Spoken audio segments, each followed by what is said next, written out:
program head for the design stuff. That has saved me so much time over the course of a semester, having all of my students listed as opposed to having to type in the student ID numbers and stuff like that. It's a much better system than the That's old the one. goal. That is the goal. Not to create more work and time for faculty, but to use a system that will be more efficient. And for you as a program head, faculty member, but also for students too. Because students don't like the idea of having to always access to see someone. They would like to know how to use their own information. Joyce, one of those categories we had just the faculty members sign. They had that 15 credit hours, 2 or better, and whatever the third criteria is. Suppose you have a lot of part-time students that might take 3 semesters to reach that 15 credit thing. So that's okay. So they will not be. They'll still be working with the counselor. That's right. Okay. That's right. And they perhaps, if they're doing, I mean, there's nothing to say everybody does it in their own time. And remember, we serve a diverse group of folks who work and they have families. So we just want to ensure that if they don't have reading skills, right, so we just want to ensure that we are with them and they got it right. And then after we've done our part, then once they have met that criteria, they have that 2.0, they have those 15 credit hours, and there's no developmental, then we send them to faculty. So all those 3 criteria. Yeah, there are 3 criteria that will happen. Yes, Ken? Yeah, a lot of my students in the automotive program go under career exploration. So if they're under career exploration, then I'm not going to get a nice thing paid for. Yeah, they won't be under correct. I think So- Linda just told You you. need to get them to declare their plan. That's right. Because they're non-curricular students. So it's just a matter of you working with her and ensuring that they're in a plan, and we have your list. And so automotive, we will be working, you will be one of the first ones up too. Honors program, we already kind of started the process a little bit in the hall, but now we've been working with Dr. Barker. And so we've already begun the process of assigning, looking at the honor students. ABJ, early childhood. Engineering is gonna be in that group too. Pretty sure engineering will definitely be in the group. The ETR, MESH, science, they're in the group, and business. Now, smaller programs will be assigned first. I know the business folks, that's a big, large area, so we may have 3 faculty that work in the business area. So obviously, traditionally, though, math faculty have supported the business division. And so I would like to think that partnership can still occur, but I will be having conversations with you this fall about the partnership and how we're going to do some of the assignments where the programs are really large, but you don't have the faculty. The goal is, oh no, you stay right here, because that'll be on the last slide. But my goal, and I say it's a goal, is to keep faculty assignments to 30 or less, no more than 30 students you should have. Because we'll be seeing most of those students in developmental up front. So by the time they get to you, hopefully, 100 faculty members, 30 people, we got quite a bit of students assigned. So that's the goal. Now, some program heads have already said they like to do their own people. But what will happen, this is going to be my suggestion to them, even though social science is a huge program, even though a person, Ray, you might be the assistant division, I saw Ray in there, you can't do a program like that. You'll have 1 or 2 for yourself, so there will be people assigned to you. And so I'll talk to them and have conversations with you about how and who, what, and make sure that everybody's on board with what they have to do. Because clearly, a large program is going to need some support. And so it's going to be important for us to provide training and make sure you're knowledgeable in whatever area you're reinforcing.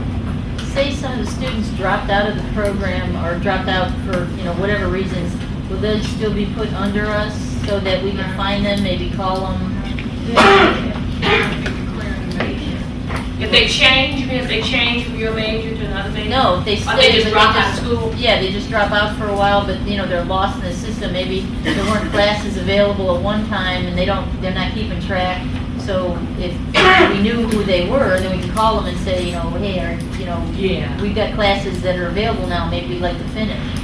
Well, you'll be assigned students, so you'll have a list, and I would imagine some of that information would be there. But I think what would help you even more is that we're also piloting this early alert program with IT, and we won't be talking about that today, but the early alert would identify people who are missing classes, not turning in assignments, and so that might be beneficial in some form. So that's something that probably Linda and I will all talk about and see if they're leaving the college or whatever, what we can do to partner. For the fall term, we're looking at the students who are enrolled for fall. So if you've got a student who had declared their plan and it could conceivably go to you, but they might be taking the courses that go with your plan, they could be in their general ed electives or something, but as long as they're in that plan, they'll eventually get assigned somewhere until they graduate. Then we sort of got to come up with a way that once they graduated from that plan, take them out and move them to self-study. I guess what I mean was, is that if there's a student that's going, like, trying to do the fast track, and we don't have the classes offered for maybe 2 semesters because they don't make. So then they just kind of like, they can't come to school, they can't finish, so they're kind of like out there in limbo. So that's what I was wondering, if those students are going to be under us as well, so that we can contact them, find out if there's, They may be part of your mixture. okay. Now, remember, this fall, we're just piloting. So there are going to be issues, and we want you to write to us about what those issues are. Let us know. Don't just talk about it and talk on the side. Send an email or write it down, put it in hard copy, and tell us what we need to look at. Because the more efficient we are and accurate we are, really, the less students do need you, honestly. If they can read the advisory report and they know what they have to follow, it saves all of us time, headache, and even resources. So I'll be holding meetings. I'll probably meet with you. I'll come by and talk to you this fall, and I'll be meeting with the program heads.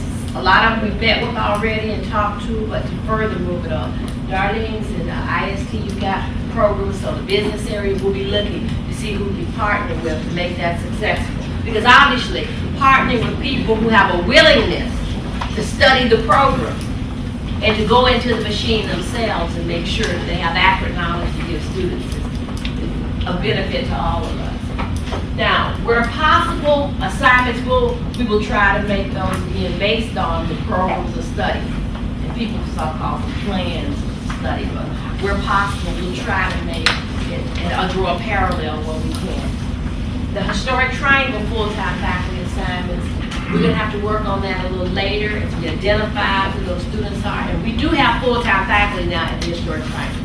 And so we want to be able to partner them with people in the historic triangle. But we know that's probably going to be a challenge for us this semester. Nevertheless, we intend to look at that.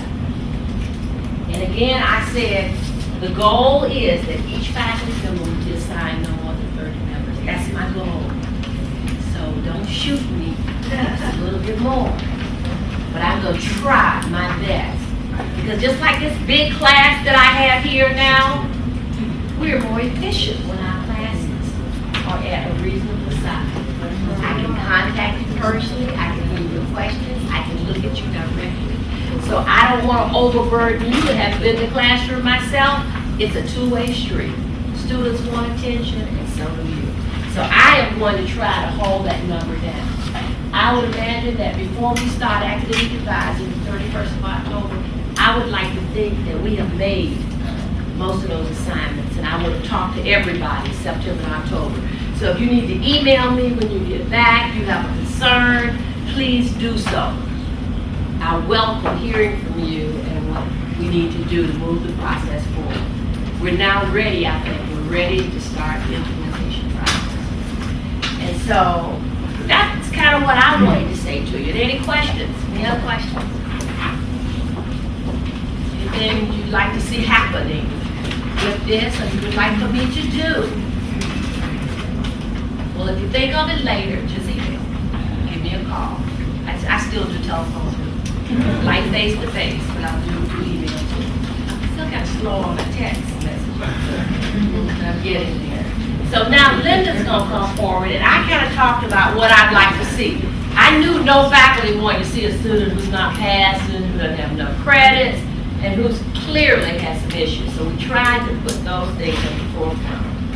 However, Linda now is gonna talk about the nuts and bolts of how you get through. She's really gonna talk to you a little bit about how the plan was built. So, bear with us, just to give you some idea that she had to do some things first. She had to create course lists, requirement groups. She had to do some things. And she's worked exceptionally hard to do those things.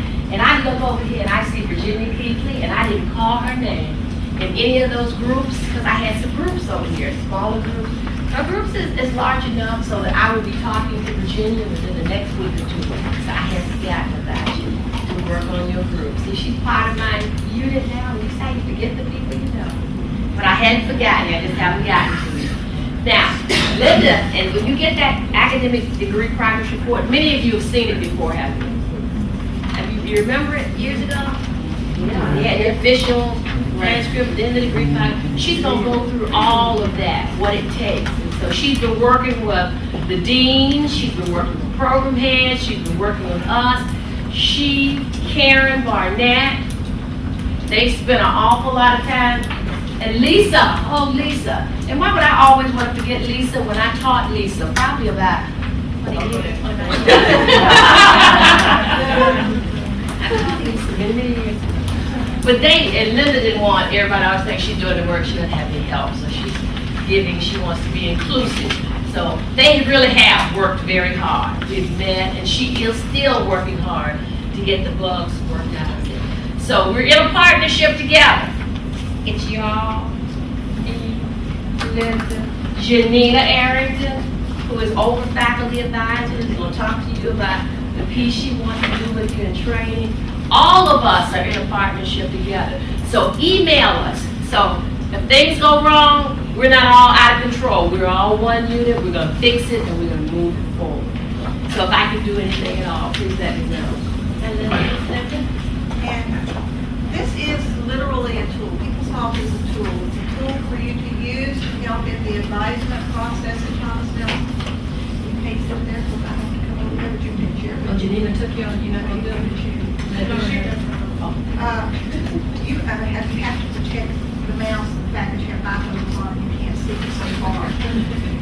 You have with you a degree audit report. Doesn't matter if you call it degree audit, call it academic advisement, whatever you call it, it's all the same thing. I said earlier that PeopleSoft, when they were writing the program, it 6 units, 6 different rooms, and they all named things 6 different ways, and they all put it together, so therefore you have certain things that are named more than one thing inside the same program. And in this case, academic advisement module is the degree audit module, which produces an academic advisement report, which is the degree progress report, which is the degree audit. They're all the same thing. No matter where you go in PeopleSoft, view this report, it's the same report. Go through it different ways. Staff will go through it through their transcripts. They'll do a transcript request for an advising transcript, ADDSR transcript. If you're faculty, you will go into your self-service window and you will be looking at the student. You'll do a degree progress. Or you'll do a new drop-in advisee and it will take you to a degree progress report. If you're a student and you go in your self-service window, you're going to look under degree progress and it's going to take you straight to it. Students have the easiest time. The next easiest group of people to get to the report are faculty members that are assigned as advisors.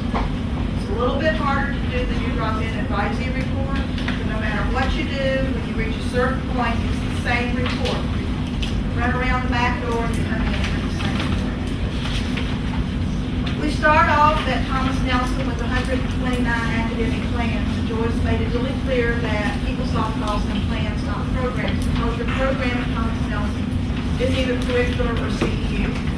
That's where you get a little bit of confusion sometimes. This report, when it prints out, is going to tell you, is there a report for career? And it's going to say no report. Is there a report for program? It's going to say no report. Then it's going to say report for plan. If it has a report for the plan has been built within the catalog years that we built it for, then it will display. If not, then it won't display. I'm going to zip through here real fast. I'm going to try to talk it from memory before we do it so I can get to the slides at the end so you can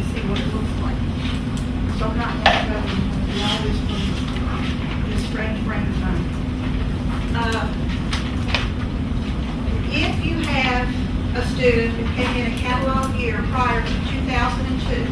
When they come into the system in PeopleSoft and they are admitted to the college, their admission year goes into PeopleSoft.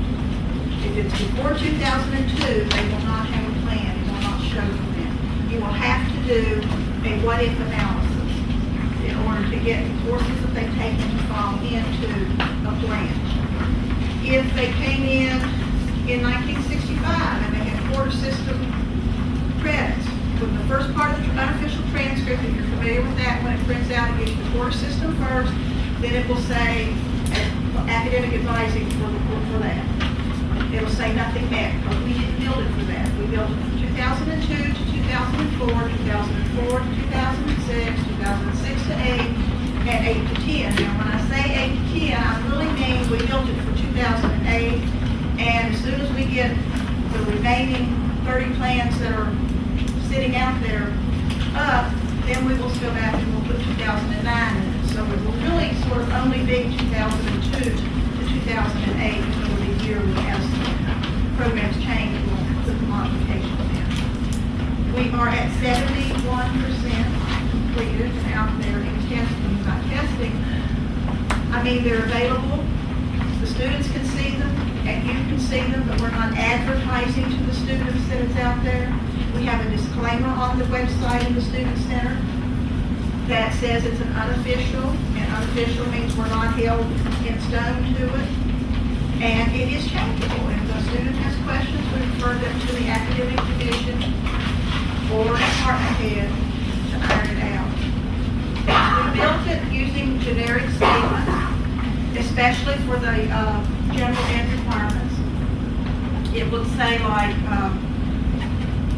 social science transferable elective. And you know that for most of our ASs it might require 6, but for our AASs it's going to require 3.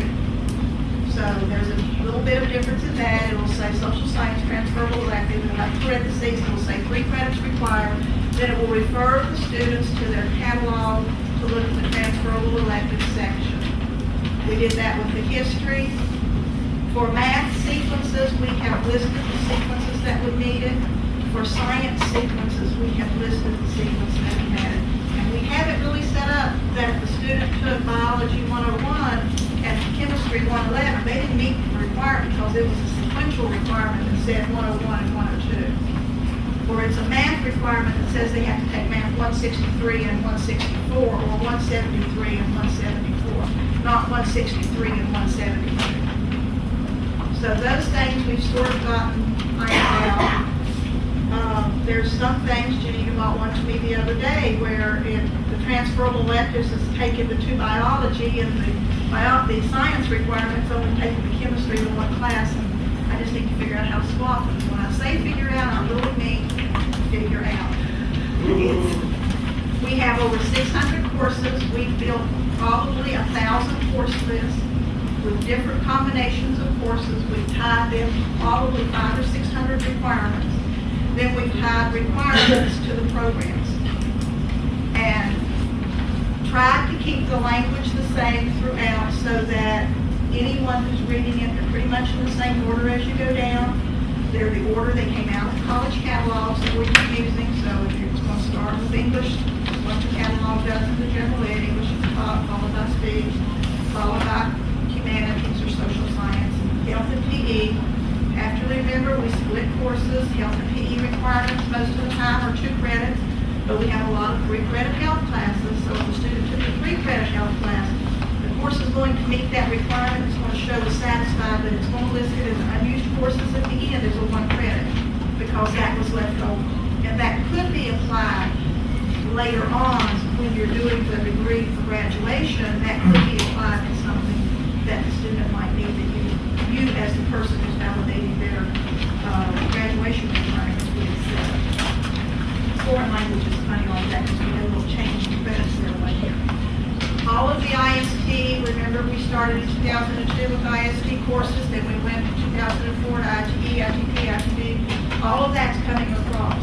If the student, when the student took it, one thing about it, I got quite straight with the IST for 2008 is the requirement they had to have taken the classes in the last 5 years. For the there will be a change in the IST for state instituted that policy. As you move through the report, we're going to do some really not speed readings to get to where I want to be. And I'm going to take a breath. If you find something in the unused courses that you will say, we would accept that as the department, or yes, that one would meet it, you will do a paper course substitution form. It will be sent over to the records area. They will then enter that into PeopleSoft, and the next time you ran that transcript, that course would fall in and meet that requirement. So we do have that policy. We're still working out policies with the records area to make sure that we do it correctly and we don't get hit by an auditor. That's the key. The degree progress report always starts with an unofficial yes, Tom. I just have a real quick question. Are there any plans to take things like the course substitution forms and make them online or digital as opposed to the paper copies? Dr. Richard? Yes, we are. In fact, we're working on our website to consolidate all of our forms on the website available to faculty and students. As I said, it starts with the unofficial transcript. It only shows for plans that were built from 2002's catalog year forward. Displays the plan and the plan GPA, as well as the curricular GPA. And the plan GPA is the GPA of only the courses that fell in to meet the plan. And that can be different than the curricular GPA, but that's what is considered in graduation, is that they have a 2.0 in the courses that were used in the plan. It shows test scores, it shows all the courses the student took that were not used or the unused courses. It shows the courses that the student still needs to take because they will be bold, and it shows the minimum GPA 2.0 requirement, and it shows the residency requirement per plan, the number of credits the student must take in-house in order to graduate. As I said, faculty will retrieve it through the Faculty Self-Service Center. They will either do it as a new drop-in advisee, and if you have students assigned to you, they will actually be listed under, when you talk to that tab, they will be listed there. And I need you to understand that a lot of you were here prior to 2002 when we went to PeopleSoft, and they have had students assigned to you. I'm moving all of them out and putting them into the advising center that will be assigned. Some of you will have students already assigned there, but the only one person right now on this campus that has had students literally assigned to him is Tom Richter. So if you're not conferring, well, that's not your accurate list if you go to Staff will use the transcript request. It'll be an advisor transcript, and students will use their self-service center and do a degree progress. No matter how or where you go, it's exactly the same report. Students do not get a different version than what you get, and you do not get a different version than what the students get. As they start out, and you can see this is an example of what it would show for quarter credit conversion. Right after the quarter system, credits are shown on an unofficial transcript.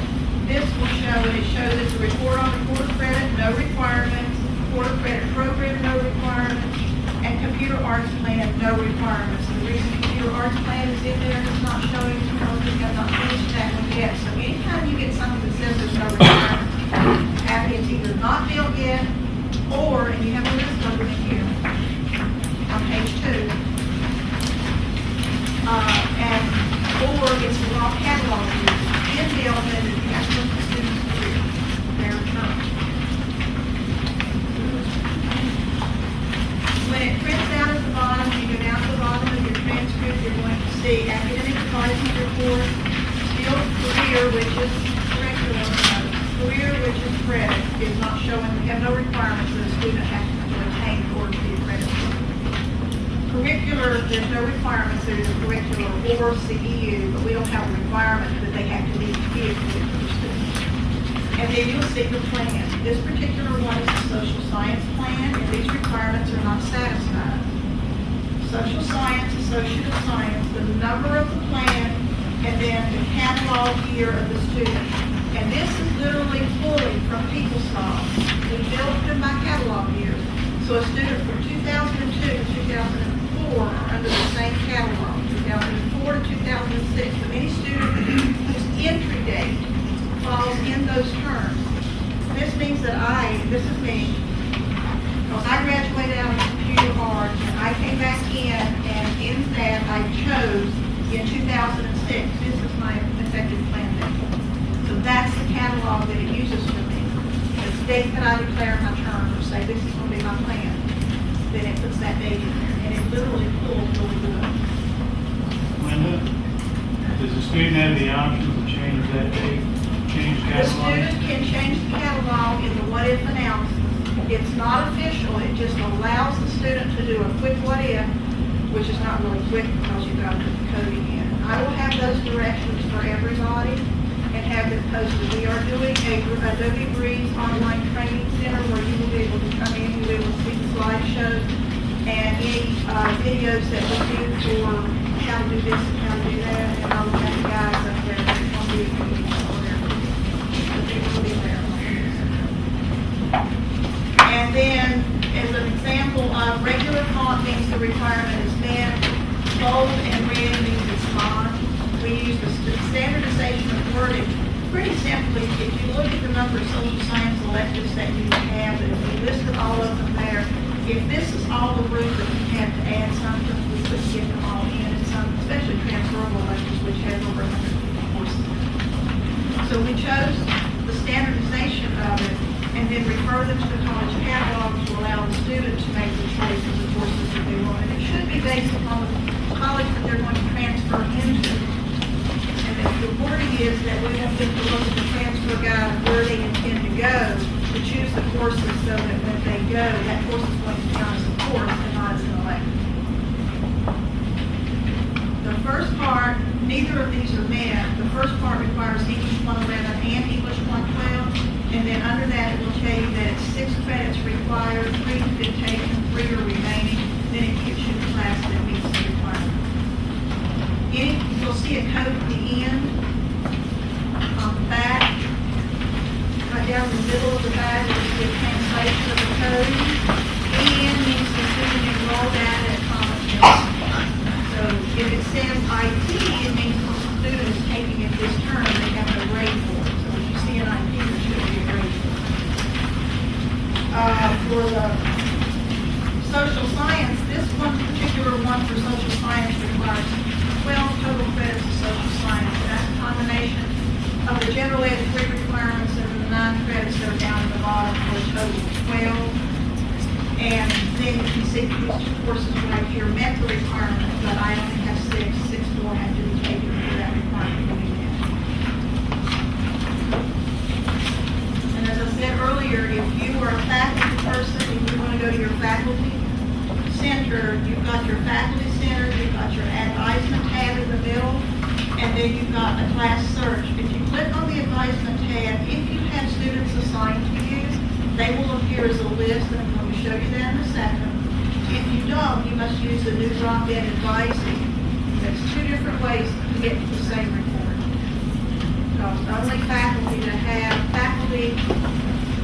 all of the English faculty that are serving in the counseling center will not have a list of students. They will therefore have to use the new drop-in advising. But Tom Pringle, when he clicks on his page, he has a list. He's the only one that's got it. Besides me, I have 4 for this week. Then you'll see a list. So it's 2 ways to get to it. The student, on the other hand, when they come into their self-service center, you will notice right here, they're going to see contact advising room 324 Hastings, and that's where we're moving all the students from the legacy system who had an advisor until they're reassigned to an advisor. But they're going to click on degree progress, and it's going to take them straight to their degree progress report because they know we're going to report on themselves. Wherever you run it from, you end up here. You will end up at a page that says the advisee's degree progress report. You must do the drop-down and select Thomas Nelson from the 23 colleges in the systems office. And you must select degree advisor. That's really the only one you have to select, but you still have to select it. As soon as you select it, this official statement will appear right here, which is basically the disclaimer that this is an unofficial report, and it's not set in stone. If the student has problems with it, then they need to contact their program head or their division office. Next, going into PeopleSoft.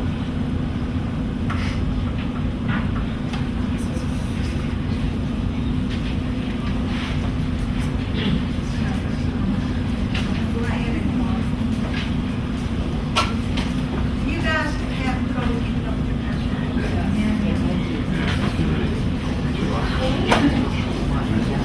Wherever you get to it, you guys are going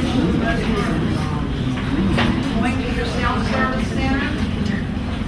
If you go to your faculty center and you go to your advisement tab, if you have students assigned to you, you will see a list. Otherwise, you'll use the new drop-in advisee, and if you'll get with me, I will have directions for how to use that. It's a little bit more cumbersome than the other one. In this particular instance, if you want to notify the students, you can check the box, or you can send an email to all of your students. But you do the drop-down, and you're going to select degree progress, and you're going to click the radio button, and you're at the page I showed you. You're going to select Thomas Nelson from it, degree progress, and you will see that the disclaimer shows, and you click go, and it takes you to their advisor transcript. If we are lucky, this student has been here a very short time and has a book. It starts with the unofficial transcript, and as you scroll down to the bottom, if we're lucky, you'll get to the advisement report. You'll see he's in the science plan.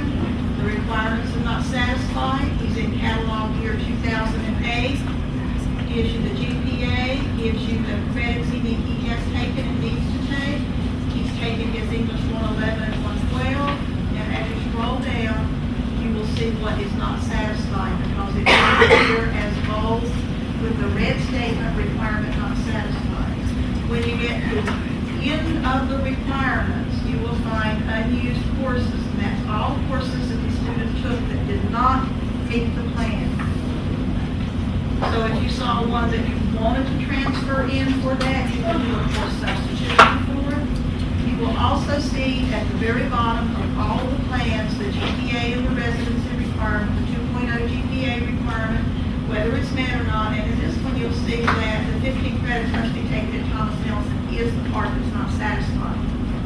Because the red lettering, and that's actually bold, the red lettering appears unwritten. He has to take 15 here, he's only taken 11 here, and he has 4 more to go. One more quick one. Who has the authority to do the course substitutions? You do the same standard that you do a course substitution now, and you have to, I believe, have it signed off of and sent over to the reference area. You will not do them literally if you solve yourself. Thank you. Signed off by who?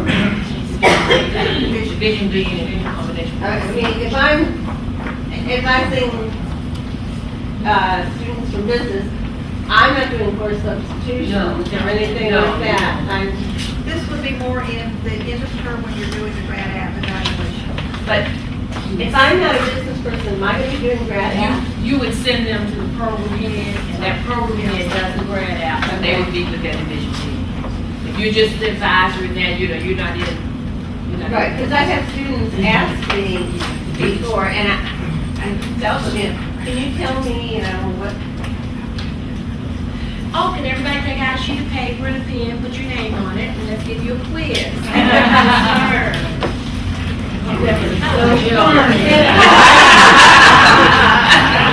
does get to be a little time, but clearly, if she asked you, if Linda would have asked you, what does it mean if you see the bowl and the red, what does that mean? That's all, no paper.